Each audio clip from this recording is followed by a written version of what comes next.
For Chris in Sydney, for example, or if you're Jesse Coyle riding bike paths, I think a gravel bike is great. Well, I challenge the Prime Minister. To respond to what? To my challenge. Yes, I challenge you, Dylan. To a fight with wet newspaper. I challenge you. Is it impossible?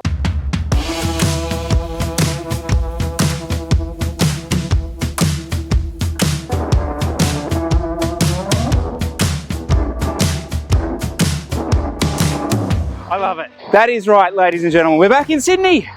We're back in Sydney. And 8 months after this frame arrived and 6 months after I ordered the group set, we have a bike. We're back in Sydney and you're like, he gets a mountain bike and the first thing he does is ride it on bloody bike paths. What is wrong with this guy? Fair question. Well, fair point. But okay, newsflash. I live in Sydney.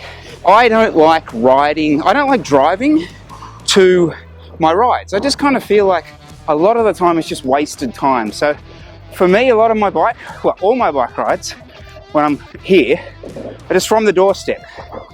So I set myself a challenge today. So in a previous episode of the vlog, we got stitched up over there because the Prospect Canal bike path, which links up to the M7, is closed.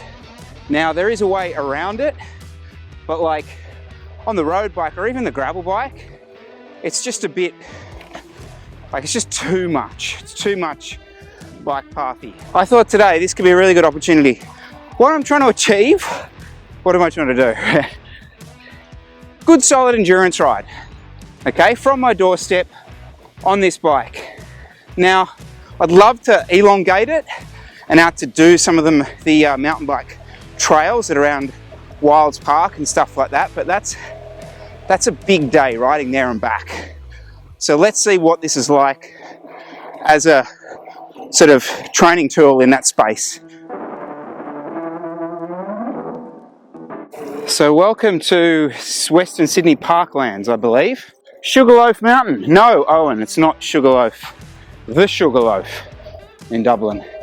Yeah, so total stitch up getting here.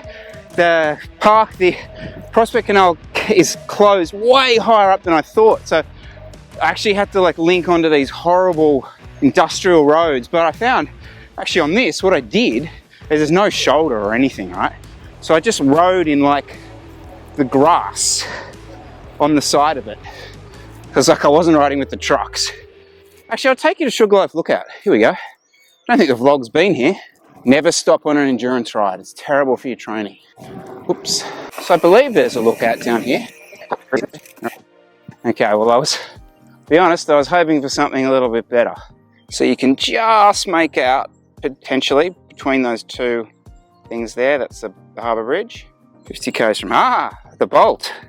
I'll have to explain this to you, won't I? Now, the Prospect Canal, you can actually see just over there, that's the mound that you'd come up directly, but I had to come through this industrial road through here, which was tears.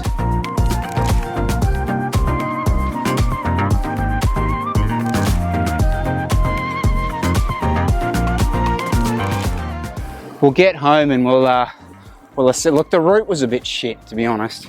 Without the Prospect Canal bit, it's kind of a bit of a stitch up the whole way, so I had to make up a lot of it. But it'll be interesting to see, like, this will still essentially be kind of 4 hours. So, I don't know. I enjoyed it.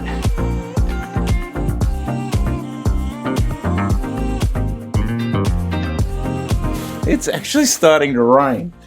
I can't believe it. Same day, continuity, promise. I don't know where that came from. Well, I'm all smug now because I got my ride in. Because I'm actually blown away by that, genuinely. So that ride, which wasn't exactly the same as most of those sort of M7 West rides I do, still averaged like 27 k's an hour. And I could feel that. Like as soon as I got on the bike and I was riding out along the Bay Run and that kind of thing, I felt like I didn't feel sluggish. You know, sometimes on mountain bikes or things like that, you get on the road, kind of goes a little bit uphill, and you just feel like you're riding in mud.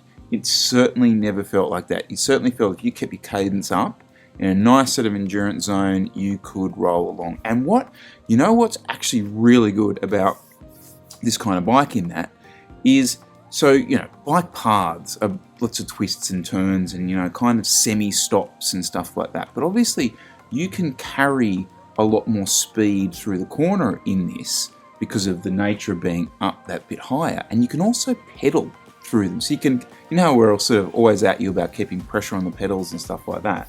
Well, it's much easier to do on this. So look, I'm definitely not against the idea of a hardtail mountain bike in doing that. In fact, if you break it purely down, my actual normalized and average power for that ride was far more of an endurance than actually what I'd done on the gravel bike using a similar route. Now, it is genuinely about to rain, which is really quite annoying.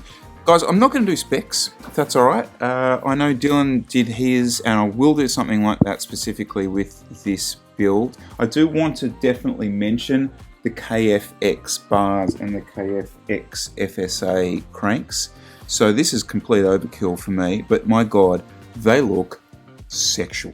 As you can see it here, it's just under 10 kilos, at 9.6 kilos or something like that. Shout to Aaron for the borrow of his seat post. I'm going to get a dropper post at some point. Still waiting on that. And this is the Devel proprietary fork, which I did not test in any way, shape or form today on a bike path. So that's particularly irrelevant statistic. The last thing, now tomorrow is Friday. How do I put this? Okay, actually I'm not going to put this. I'm going to tell you why I'm just a little bit irksome about it. So when we were down in Bright and we did the day on the gravel, we did the day on the Friday, which I didn't actually kind of explain well enough to you. We wanted to do like a shit fashion day, or like just wear what you want day, like find your worst kit, worst jersey and wear it, okay? And that's what we did. We had great fun, we enjoyed it. We rode, before we did the ride, we went to a cafe. I can't remember. Before the cafe that was on the vlog, we went to another one. And we pulled up, the five of us, in our shit fashion. And yeah, I felt like it was like we were being judged. And I didn't like that. And I kind of had to think back, and I'm like, well, okay, if I didn't like that, why am I playing more into that by making videos that tell people what to wear and then tell people what doesn't look good? Now, I know why I'm doing that in the first place, because I thought we were way beyond that. I thought we'd reached a point where we were able to have that conversation, but I'm not so sure. I have a feeling the little bubble that I work in is maybe in that place, but that's not maybe what a lot of people are dealing with. So, do you think I need to just reassess the way I come at the fashion stuff? Because the last thing I want it to be is oh my God, I can't believe you're wearing that. Like that's not cool. And I definitely felt like that's what we were being judged as when we turned up, do you know? And that's totally not what I want those fashion vlogs to be about. So maybe give me an idea, give me some thoughts on how I can approach it in the future that makes it a little bit more inclusive, all right? Alrighty, I'll see you in the near future. It's very bad weather at the moment. Very bad weather. Make sure to like this video. Peace.